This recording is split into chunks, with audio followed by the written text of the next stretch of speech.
I welcome you all. And secondly, आज का जो topic that I have chosen to discuss is On His Blindness by John Milton. So before starting the poem, I think it is better to discuss something about the poet, John Milton.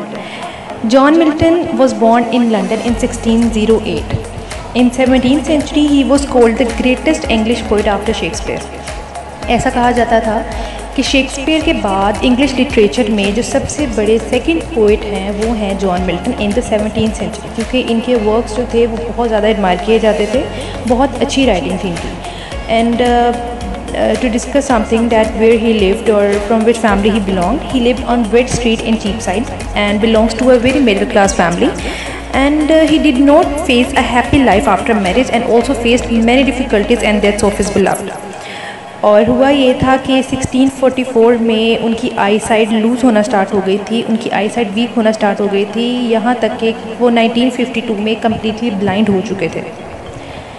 उसके बाद हम देखते हैं कि उनकी poetry क्या चीज़ reflect करती है. अगर हम बात करें तो मोस्टली उनकी पोइट्री में हमें डीप पर्सनल कन्विक्शंस मिलते हैं, फ्रीडम के लिए पैशन मिलता है, self determination, that how he was so self determined. Secondly जो करंट इश्यूज़ होते थे कंट्री के, वो सारी चीज़ें डिस्कस की जाती थी. एंड पॉलिटिकल टर्बुलेंस जो कुछ कंट्री में होता था, जाहिर है 17th सेंचुरी में जो जो इश्यूज़ थे वो अपनी पोइट्री के थ्रू उनको डिस्कस करते थे. He wrote his great works in his blindness. कहा जाता है कि ब्लाइंडनेस में उन्होंने जितनी भी राइटिंग्स की हैं वो उनकी सबसे ग्रेटेस्ट वर्क्स माना जाता है in English literature of 17th century. और जो बात हम ऑन हिज ब्लाइंडनेस की कर रहे हैं तो यहाँ पे ना कन्फ्लिक्ट आ जाता है. कहीं पे लिखा आता है कि ये 1652 में पब्लिश हुई है, कहीं पे लिखा आता है कि ये 1656 में पब्लिश हुई है.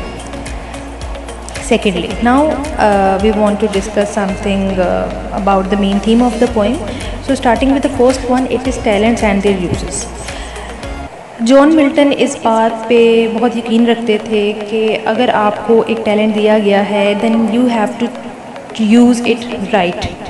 यानी कि आप इस पोएम में भी देखेंगे कि ये चीज़ बड़ी क्लियरली एक्सप्लेन है कि जो टैलेंट आपको अल्लाह ताला की तरफ से मींस गॉड की तरफ से दिया गया है, आपको अगर आप उसको अच्छे तरीके से यूज़ करेंगे दैन इट इज़ ओके. लेकिन अगर आप उसको अच्छे तरीके से यूज़ नहीं करेंगे, राइट पाथ में यूज़ नहीं करेंगे, तो God will chastise you.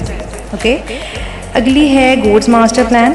The third one is the tone of his blindness. In this poem, he urges to accept one's fate with calm, patience and resignation. Secondly अगर हम बात करें तो ये ग्रामर के लिहाज से ये पोएम लिरिकल है. एंड पेट्रार्कियन.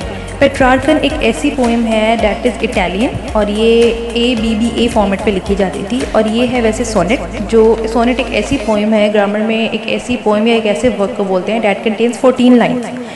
अगर हम बात करें तो ऑन हिज ब्लाइंडनेस 2 पार्ट्स में डिवाइड है. First octave and second is sestet. Octave क्या होता है? ऑक्टेव एक्चुअली एक ऐसी पैराग्राफ को हम बोलते हैं जिसमें 8 लाइंस हों और उसमें हमें प्रॉब्लम्स और फर्स्ट अगर हम देखें ऑक्टेव में तो हमें डिपिक्ट किया गया है प्रॉब्लम्स को और क्वेश्चंस को. और he shows revolt and is frustrated with his blindness in the first 8 lines. In the next 6 lines that is a sestet that contains of 6 lines, उसमें बताया गया है रेजोल्यूशन कि किस तरह से अपनी प्रॉब्लम को वो सॉल्व कर रहे हैं और किस तरह से अल्लाह ताला के विल को एक्सेप्ट कर रहे हैं और रिज़ाइन कर रहे हैं. Right. Literary devices that are used in the poem are allusion, alliteration, metaphor, personification and paradox. अब मैंने बता दिया है कि ये एक सोनेट है जिसमें 14 लाइन्स हैं. और सोनेट एक ऐसी पोएम होती है that shows something personal to the poet. And On His Blindness is a poem in which Milton reflects on his faith and he is turning blind. On His Blindness centers on Milton's faith in God as he is losing his sight. And this poem is a sonnet that uses figurative language to express Milton's fear, frustration and acceptance. Next is meter, that which meter is used in the poem. It is iambic pentameter that is used in the poem. And in this metric pattern, a line has 5 pairs of unstressed and stressed syllables for a total 10 syllables. So it is all about today's video. I will share the complete analysis and description of the poem in the next video.